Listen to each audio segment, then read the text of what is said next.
الحمد للہ رب العالمین والصلاة والسلام علی سید المرسلین اما بعد۔ کسی بھی قوم کی ترقی کا سبب علم و اخلاق ہے۔ اجتماعی طور پر یہ بات ہے۔ اس اینگل سے مسلمان علمی اور اخلاقی زوال کے آخری مرحلے میں ہے۔ اس کی ایک بہت ہی واضح مثال یہ ہے کہ جب کوئی بڑا اسلامی اسکالر کوئی اصلاح کی بات کرتا ہے تو وہ چیز مسلمانوں کی اکثریت کی سمجھ میں نہیں آتی، اور کوئی آدمی بھڑکاؤ بات کرتا ہے جو اپنے اندر تباہی لیے ہوئے ہے، وہ مسلمان کی اکثریت کی سمجھ میں آ جاتا ہے۔ خلاصہ یہ ہے کہ تعمیری کام مسلمانوں کی سمجھ میں نہیں آتی اور بربادی والی راہ مسلمانوں کی سمجھ میں خوب آتی ہے۔ یہ ہے گمراہی کا آخری مرحلہ۔ ایک دن ہم ایک بہت بڑے اسلامی اسکالر کی ایک ویڈیو سن رہے تھے۔ اس میں وہ قوم کی کامیابی سے متعلق بہت اہم بات بتا رہے تھے اور کہہ رہے تھے کہ سیاسی مسئلے کا حل یا تو طاقت کے ذریعے حل ہوتا ہے یا مصالحت کے ذریعے۔ انہوں نے اپنی بات کے ثبوت میں کہا کہ خود رسول اکرم صلی اللہ علیہ وسلم نے مشرکین مکہ سے صلح کر لیا تھا صلح حدیبیہ کے موقع پر، اور اس میں آپ صلی اللہ علیہ وسلم کو بڑی کامیابی ملی۔ خود اللہ نے سورہ فتح نازل کر کے بتایا کہ یہ کھلی ہوئی فتح ہے۔ جس عمل کی کامیابی کی گواہی خود اللہ دے رہا ہے، وہ عمل مسلمانوں کی بڑی اکثریت کے سمجھ میں آج تک نہیں آیا۔ ہم نے اس ویڈیو کے کمنٹ پڑھے تو لوگوں نے اسلامی اسکالر کے صلح حدیبیہ کی بہترین بات کی مخالفت میں لکھا کہ بدر اور احد اور خندق کی جنگ بھی رسول اکرم صلی اللہ علیہ وسلم نے کیا ہے۔ اس سے یہ بات واضح طور پر ظاہر ہو جاتی ہے کہ مسلمانوں کی اکثریت فہم سے خالی ہے۔ اب میں اختصار کے ساتھ اس اعتراض کا جواب دے رہا ہوں کہ بدر میں، احد میں اور خندق میں جنگ کے علاوہ اور کوئی اختیار، کوئی چوائس نہیں تھی، لیکن حدیبیہ کے موقع پر آپ صلی اللہ علیہ وسلم کے پاس چوائس تھی کہ آپ چاہیں تو جنگ کریں یا صلح کریں۔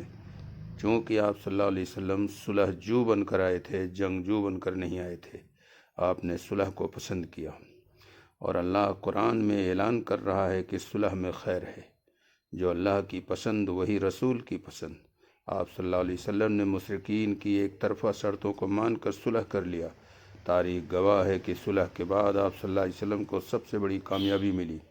کامیابی کیوں نہ ملتی؟ اللہ کو صلح اتنا پسند ہے کہ فرمایا اگر صلح کر کے دشمن دھوکہ دینا چاہے پھر بھی صلح کر لینا، یعنی رزق ہو تو بھی صلح کر لینا۔ اگر کسی کو صبح ہے تو سورہ انفال آیت نمبر 61 اور 62 میں دیکھ لیجئے۔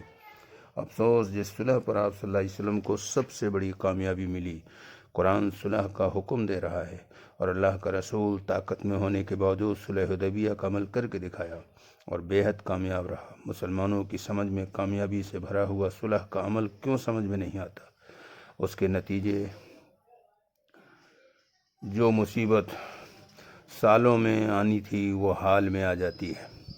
میری سمجھ میں اس کی صرف ایک ہی وجہ سمجھ میں آتی ہے، وہ یہ ہے کہ مسلمانوں کے رہنما قرآن کی رہنمائی میں اپنا منصوبہ بنانے کے بجائے عوامی نفسیات اور جذبات کی رہنمائی میں پلان بنا رہے ہیں۔